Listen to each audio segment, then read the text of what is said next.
Jander Gray is a great comedian. He's a good friend. He's smart. He's sophisticated. He's mature. He's even a little sexy. He's also married to the talented comedian and great vocalist, Lauren Gray.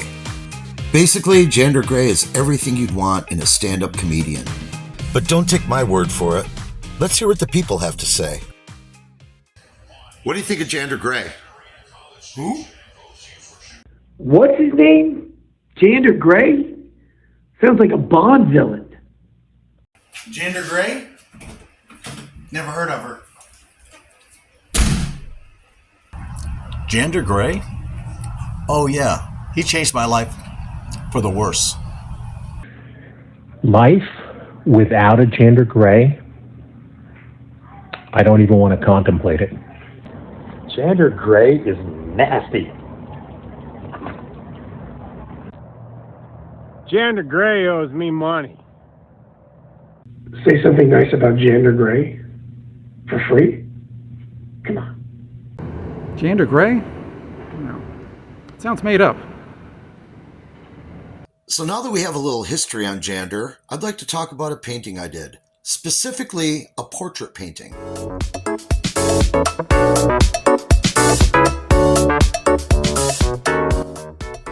I don't know who took this photo, but the first time I saw it, I thought, that's pretty cool. I might take a crack at painting this.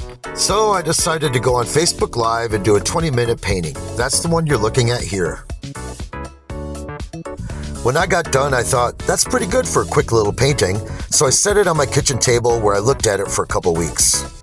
I kept thinking about that painting and the photograph, and I remembered thinking, maybe I should try it again and make it really, really good. One of the things I like about this photo is the design and the composition. I love how all the lines in the background lead you right into the center of the portrait. Another thing I like about this is how much it reminds me of The Scream. Jander's picture also reminds me of one of my favorite artists, Robert Crumb. You know, he's the guy that did Keep on Truckin' and Mr. Natural. Like Jander's photograph, Robert Crumb's cartoons are oftentimes loaded with emotional or psychological content.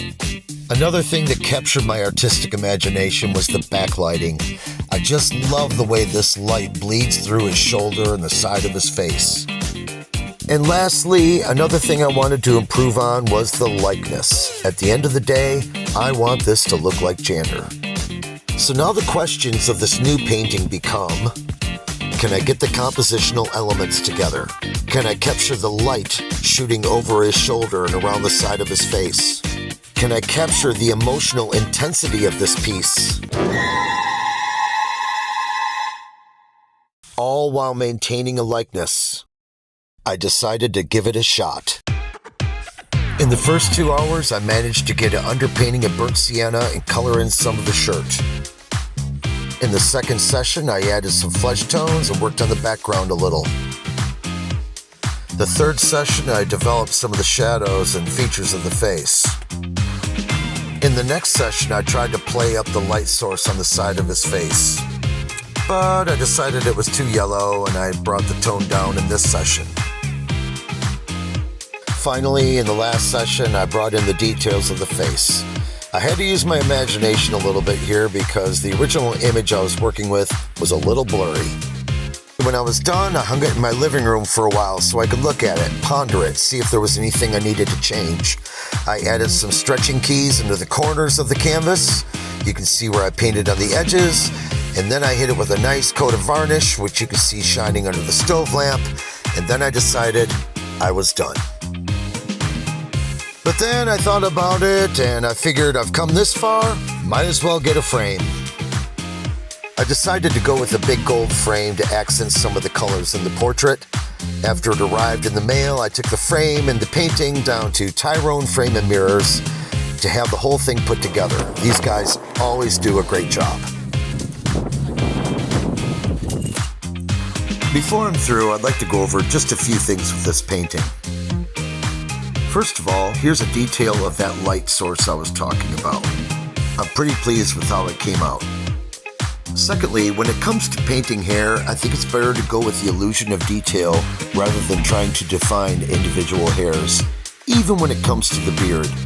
A couple of whiskers can suggest an awful lot.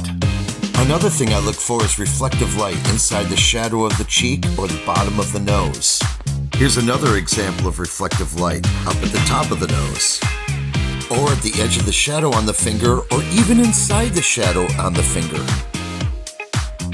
And finally, the hand. It's in front of the face, and it's important to pay special attention to those details that are closest to the viewer.